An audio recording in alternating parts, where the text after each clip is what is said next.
जय श्री कृष्णा। राधे राधे। गीता जी का 13वां अध्याय सुना रहे हैं, कोई भूल हो तो माफ करना। श्री कृष्ण बोले, हे कौन, यह शरीर के क्षेत्र कहलाता है। इसके जानने वाले को क्षेत्रज्ञ कहते हैं। इस संपूर्ण क्षेत्र में क्षेत्रज्ञ मुझे ही जान। क्षेत्र और क्षेत्रज्ञ का जो ज्ञान है वो मेरे मत से वही ज्ञान है। यह क्षेत्र कैसे रूप का है, उसमें कौन कौन विकार होते हैं, उसकी उत्पत्ति किस प्रकार से हुई है और क्षेत्र का क्या प्रभाव है, इत्यादि बातों को संक्षेप में कहता हूँ, सुनो। अनेक ऋषियों ने अनेक प्रकार के छंदों में इसको बताया है। वेदों ने भी पृथक पृथक वर्णन किया है और हित वाले ब्रह्मसूत्र में पदों भी ये ज्ञान निश्चय किया गया है। पंच महाभूत, अहंकार, बुद्धि, अव्यक्त प्रकृति, 10 इंद्रियों, मन तथा 5 इंद्रियों के विषय, इस इच्छा, द्वेष, सुख, दुख, संघात, चेतना, धृति तथा इनके समूह। संक्षेप में क्षेत्र और क्षेत्रज्ञ के यही विकार है। मान और पाखंड से रहित, अहिंसा, सहनशीलता, सरलता, गुरु की सेवा, पवित्रता, अपने मन का संयम, इंद्रियों के विषय में विरक्त, अहंकार रहित और जन्म, मृत्यु, बुढ़ापा, रोग, दुख आदि दोषों को देखना, पुत्र, स्त्री, ग्रह इत्यादि में आसक्त न करना और इनमें अपने को सुखी दुखी न मानना और इष्ट अनिष्ट की प्राप्ति में हर्ष विषाद रहित रहना, अनन्य भाव से मेरी भक्ति करना, एकांत रहना, जन समूह में रहने से विराग, सदा स्मरण रहना कि मैं परम परमात्मा का ही अंश हूँ, ज्ञान प्राप्ति के उद्देश्य से मोक्ष को सबसे श्रेष्ठ मानना, इसे ही ज्ञान कहते हैं। इससे जो भिन्न है वह अज्ञान है।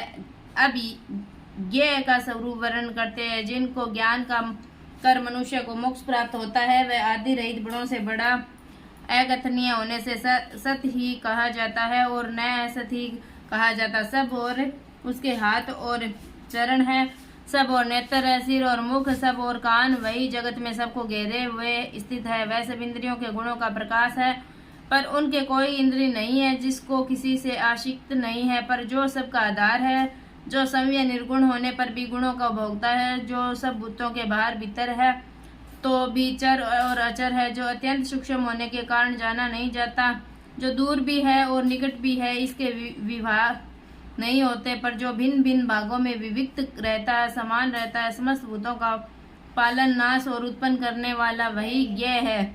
वह अंधकार से परे ज्योतिषमान पदार्थों को ज्योति देता है। वही ज्ञान जानने योग्य पदार्थ ज्ञान के द्वारा जानने योग्य सबके हृदय में निवास करता है। इस प्रकार क्षेत्र, ज्ञान और ज्ञेय इसको संक्षेप में कहा है। इसे जानकर मेरा भक्त मेरे पद के योग्य होता है। प्रकृति और पुरुष दोनों ही अनादि है। विकारों और गुणों की उत्पत्ति प्रकृति से हुई है। कार्य और कारण को प्रकृति उत्पन्न करती है। पुरुष तो सुख और दुख का भोगता है।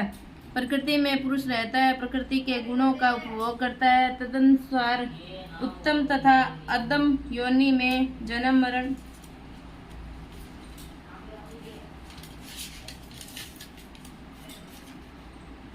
उत्तम तथा अधम योनि में जन्म लेता है। इस देह में उसे उपहष्टा, अनुमंता, भर्ता, भोक्ता, महेश्वर, परमात्मा और परम पुरुष कहते हैं। इस प्रकार के गुणों के साथ प्रकृति और पुरुष को जो जानता है उसका रहन सहन चाहे जैसा हो, पुनः जन्म नहीं होता। कोई ध्यान से, कोई सांख्य योग और कोई क्रम योग के द्वार अपने को आत्मा में देखते हैं, परंतु कोई तो इस प्रकार से न जानते हुए भी दूसरों से सुनकर ध्यान करते हैं और श्रद्धा से सुनकर वे भी मृत्यु के पार चले जाते हैं। हे अर्जुन, स्थावर या जंगम सब प्राणी क्षेत्र और क्षेत्रज्ञ के संयोग से ही होते हैं। परमेश्वर सब भूतों में समान रूप से ही है। भूतों के नष्ट होने पर भी उनका नाश नहीं होता। इस भांति जो देखता है वह देवता है। सब में समान रूप से स्थित परमेश्वर को देखते हुए हुआ जो अपनी आत्मा का नाश नहीं करता वह उत्तम गति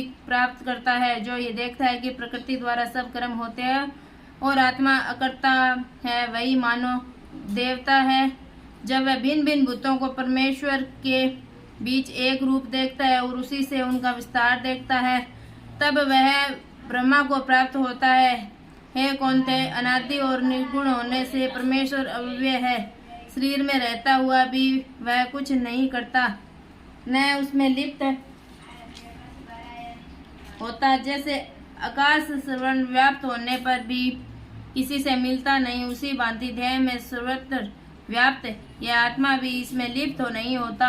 ये अर्जुन, जैसे एक ही सूर्य सारे लोगों को प्रकाशवान करता है, वैसे ही क्षेम समस्त क्षेम को प्रकाशित करता है। जो योग ज्ञान दृष्टि से क्षेत्रज्ञ का भेद तथा भूतों की प्रकृति देखकर मोक्ष का उपाय जान लेते हैं, वे परम पद को पा लेते हैं। श्रीमद् भगवत गीता सुपनिषद ब्रह्मा विद्या योग शास्त्र श्री कृष्ण अर्जुन संवाद क्षेत्रज्ञ विभाग योगो नाम 13वां अध्याय समाप्त। 13वें अध्याय का मातम। श्री नारायण जी बोले कि हे लक्ष्मी, अब 13वें अध्याय का मातम्य सुनो। दक्षिण देश में हरि नामक नगर था, वहाँ एक व्यभिचारिणी स्त्री रहती थी। एक दिन एक पुरुष को उसने वचन दिया कि मैं अमुक स्थान में तेरे पास आऊंगी, तुम वहाँ चलो। वह पुरुष किसी और वन में चला गया और वह स्त्री ढूंढती ढूंढती हैरान हो गई, पर वह पुरुष न मिला।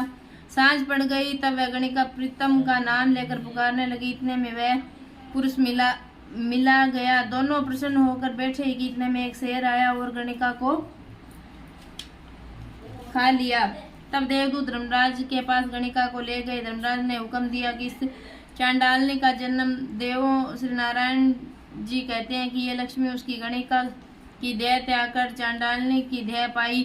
कई दिन पीछे वह एक दिन नर्मदा नदी के तट पर चली गई। वहां क्या देखा कि एक साधु गीता जी के 13वें अध्याय का पाठ कर रहा था। उसे उसने सुन लिया।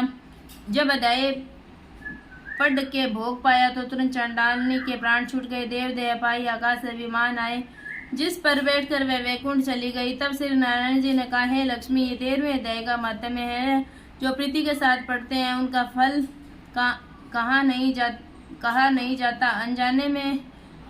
अनजानेपन से पढ़े तो भी परम धाम को प्राप्त होता है। गीता जी का 13वें अध्याय का मातम समाप्त। जय श्री कृष्णा। राधे राधे।